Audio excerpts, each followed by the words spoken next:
Same with the head.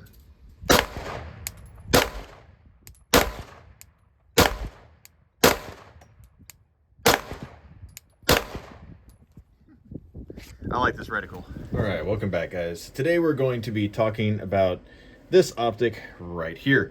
So this is a CVLife. This is their Wolf Covert multiple reticle red dot. And as you can see on there, maybe it'll focus. If it'll focus on the background, there you go. You can see the dot. It is a circle dot reticle. You can turn off the circle. You can turn off the dot and just have the circle, or you can have both, which is what I would do with it. So if you've watched this channel for a while, you know I did a review on one of the CVLife optics. It's basically identical to this one. It was the Wolf Covert, but it was the single dot only one. And I did a pretty extensive, or at least what I consider extensive, testing on that optic, and it performed flawlessly. I never had any problems out of it.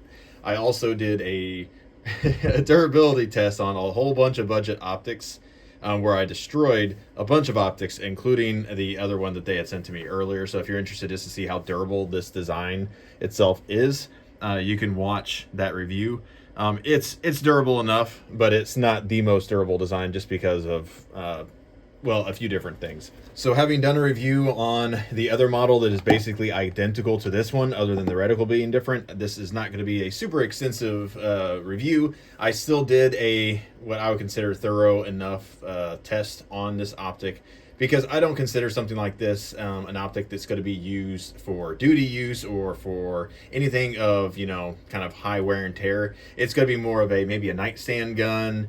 It could be concealed carry, although I wouldn't recommend a budget optic for concealed carry, but you know, for something just as a range toy, anything along that line, because again, I'm not spending $350 on say a Hollow Sun or something else that I would consider quote unquote duty ready for every single gun that I own. All my range toys and all my spare guns, something like this is just fine. And honestly, if you've been watching my reviews, I'm very impressed with budget optics now. So like this one, for example, this is the Go-Utar. If you watch my video on that one, this one's actually an expensive optic. But I destroyed all my cheaper ones. Even this Olight, which again, Olight, the ones they had QC issues on that specific one over there. Granted, mine worked fine, but what I'm saying is the optics somewhere around the $100 to $150 mark are a lot more durable than a lot of people give them credit for. And honestly, even the cheap ones, I've had a couple that were under $100 that turned out to work just fine with normal use, even with a little bit of abuse. So knowing that, I did not put, you know, hundreds and hundreds of rounds through this thing. I only put probably about 100 rounds. I'm going to be, you know, fully transparent, because I put a couple hundred rounds through the other optic when it was mounted on this gun. So in conjunction with this one, you know, so maybe 300 to 400 rounds total between the two. But I did do a durability test on this where I took it and racked it against a table using the optic for about 10 times. And then first I zeroed it, then I did that, and then I reshot the zero to confirm, and it did hold zero. I'll show you the test right here.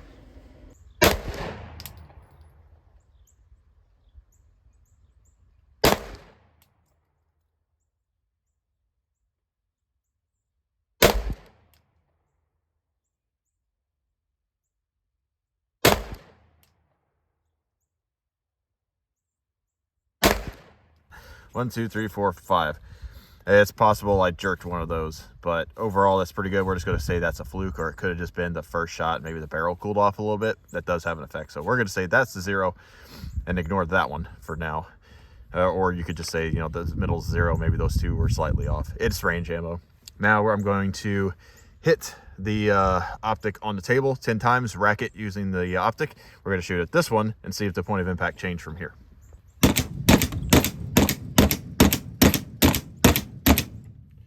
All right, well, it ate up some of the table. All right. Left target.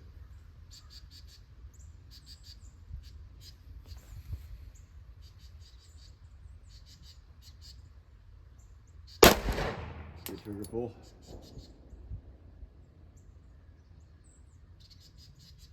Good trigger pull. Pretty good trigger pull. Good trigger pull. Good trigger pull. outline because I hate reviewers that review cheap stuff that lie about it. All right, so I'm gonna call that it retained 0. So here's my new group. These were my first 2 rounds, if that matters. And then it shifted ever so slightly left, but that's still on the exact same corner as where this is. So I would say the group center is basically the center of this quadrant right here, right at the edge of my finger. It would be the 0, which would be exactly the same as this one. So the 0 did not shift after doing that, which is, you know, impressive for a cheap optic. So that is pretty much the test I'm going to do for every optic from here on out. I realize now there's no real reason to get used to shooting the thing if it's going to lose 0 during that test. So now I'm going to do that test immediately after zeroing the optic, and then if it holds 0 from then on, I'll start, you know, testing and shooting like normal. Which this one obviously held 0 just fine. So then I went around, shot it a little bit, and you know, shocker, I liked it. Everything worked fine. It didn't move at all. And the reticle on there is almost identical to this Gobutar that I reviewed in the past. So again, if you want to know my kind of thoughts on the on this one, on the optic, or on the reticle specifically, you can go watch, you know, this video as well. But I absolutely love the reticle in this, and that's honestly the only reason why I said I would do this review. And full disclosure, CVLife did send this out to me for free, so because of that, there is going to be some bias, even though I try to be as unbiased as possible, you know, whatever. So all that said, I like this optic for what it is, and I really like the reticle. Again, I only agreed to do this review because whenever they asked about it, I said, well, okay, yeah, I am interested in doing this because I had suggested to them in the other review that they include a reticle that uses, you know, the same one as this. Because if you're familiar with HoloSun or a lot of other companies that are out there, they make, and I'll insert pictures of all this and why it matters, but they have like 32 MOA circles around their dot, and all that does is just obstruct your target to where you can't really see when you're taking precise shots. Now, if you're, you know, shooting steel targets and you're going back and forth quickly, and you're just, you know, putting the circle on the center of the target and then just pulling the trigger, kind of like an EOTech, then yeah, okay, it's fine for that.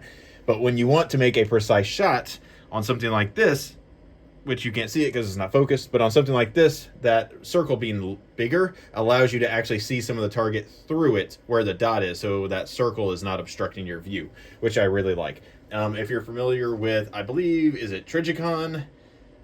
It's either Trigicon or somebody else's, or maybe it's, I think it's Trigicon. Anyways, they make a version now that has like a 60 MOA circle, which essentially is what this is. So companies, I think, are finally starting to realize that the EOTech size reticle is only good when the circle is actually the same size or to your eye as an EOTech. All the smaller ones, all they do is just get in the way.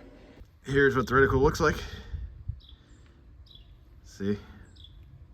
Pretty good. I like how large it is. It's literally just an EOTech reticle, more or less. Now with the reflection of the sun, you're going to see a little bit of a box around the reticle when you shine it on black.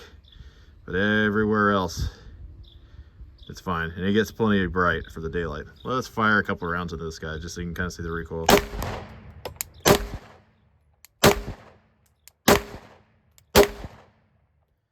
that's what it looks like.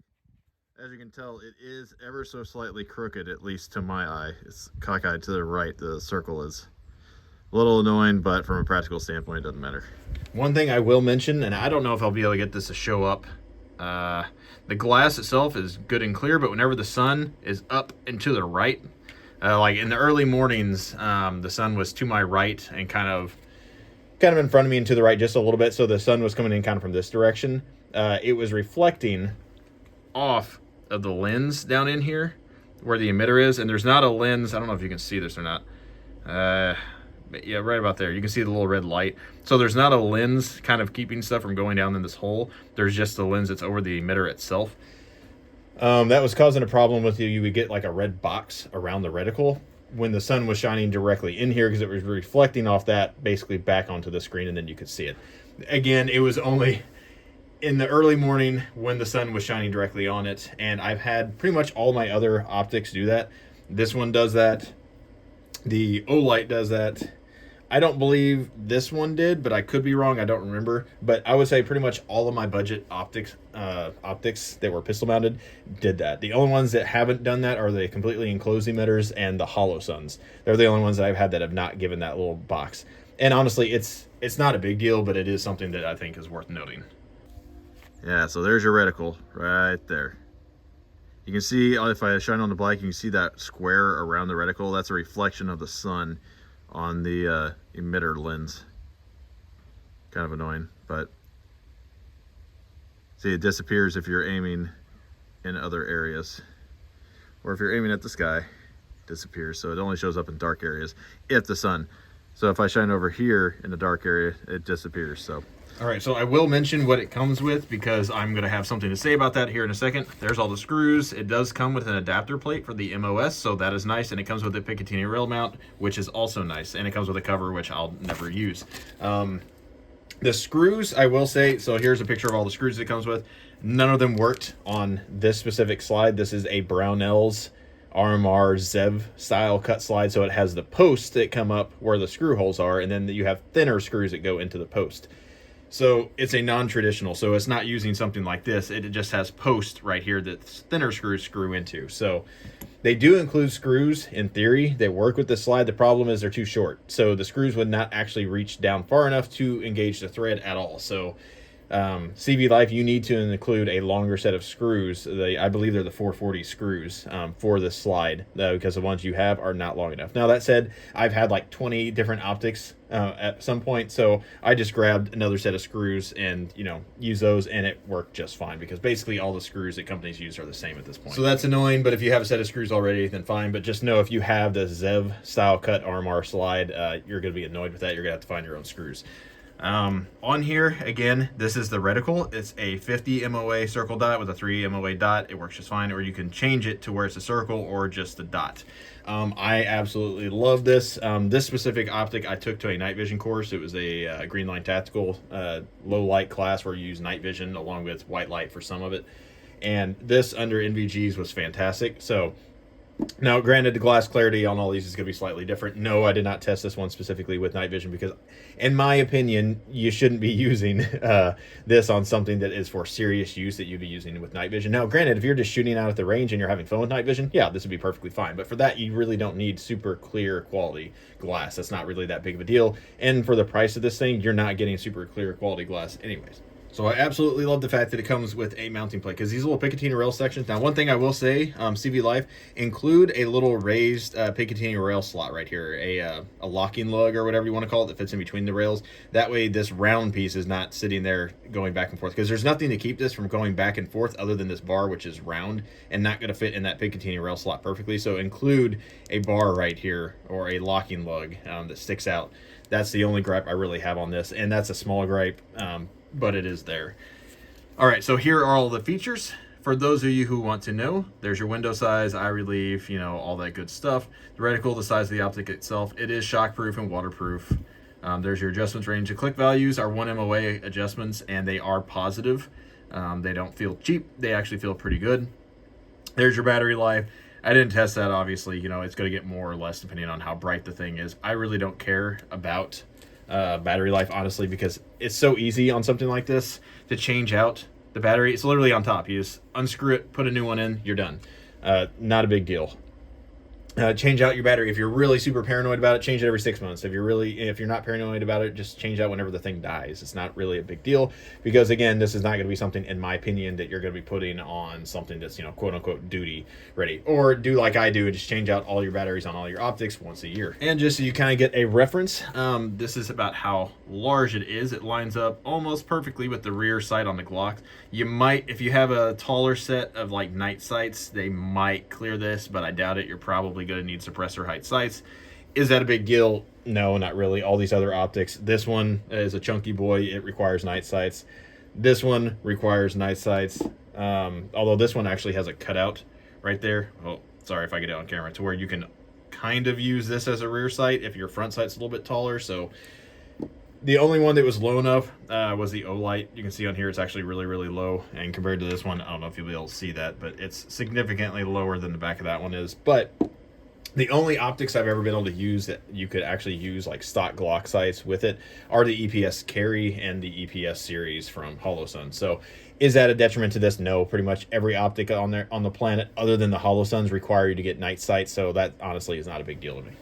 All right, again, if y'all have any questions about this optic specifically, again, this is going to be a shorter review because I've already reviewed pretty much this exact same optic, just with a different reticle. So I just want to kind of give you my thoughts on reticle itself. And again, I love the reticle. One thing I will say real quick is, I don't know if it'll show it on here, but you can see it in my range footage. Come on, focus on the back. So that reticle is slightly cockeyed to the right, just ever so slightly. So if you took it about that way. Now on screen, I don't know if you can see that or not. To my eye, I can tell, but it's just barely noticeable. And when I was shooting, I didn't notice it at all. So honestly, CVLife, if you're listening, one suggestion I would have is remove the little hash marks at the top, bottom, left, and right on the circle. You don't need those. All it does is it draws to the attention that your emitter is not perfectly centered. So just make it a solid circle with a dot in the middle. Just get rid of the hash marks altogether. So that would be my suggestion. So if y'all have any questions, again, put them down in the comments. I reply to everybody that comments whenever I get to it. So as long as I get a notification. So, but I appreciate y'all watching. Hopefully you appreciate this kind of content, and I hope y'all have a good one.